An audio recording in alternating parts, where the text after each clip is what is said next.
I've always hated Fox News. I couldn't even stand to watch it.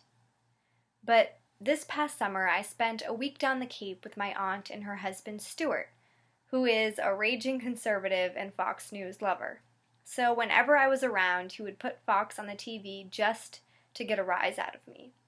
Although I thought it would be intolerable torture, I actually ended up learning a lot from it. You see, I had never even watched Fox News before. I just knew I hated it because it was Republican and conservative. But after listening to what it is they had to say, I realized we actually agreed on some things.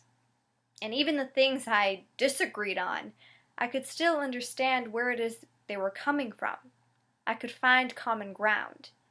And that's where my idea for my capstone project came into place. Can listening to media outlets of opposing political agendas lead to more intelligent conversations and a better understanding of one another? We are living in an age where information and news are at the tips of our fingers, yet we seem to have become less willing to learn from it.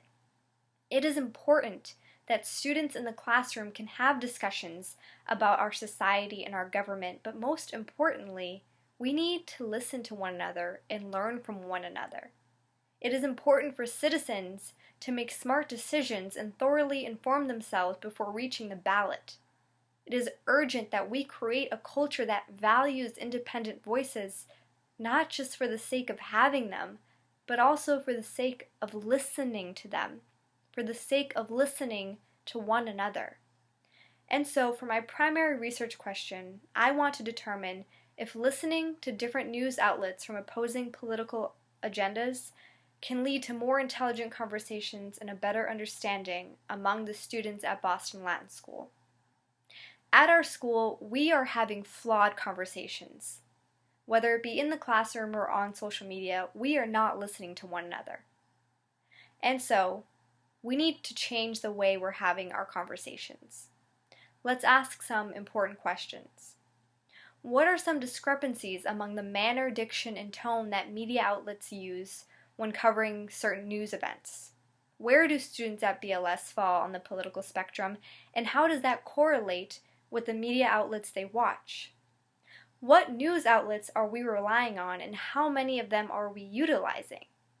Why should we watch news outlets that we disagree with? Are students able to listen to one another with patience and understanding when the conversation is controversial or unsettling? How does news and media affect our opinions and beliefs? For my project, I feel as though creating a website or creating a short book would be most logical. Based on the research I want to pursue, I anticipate creating a comprehensive study and hosting focus groups among students of opposing political ideologies, and creating a safe space in which students can watch and dissect video clips from different media outlets on controversial topics. I want to see if they can leave the group feeling as though they really understand and have learned something from one another. I want to continue this practice and culture of listening to one another, and maybe one day I can convince Stuart to watch CNN with me. Thank you.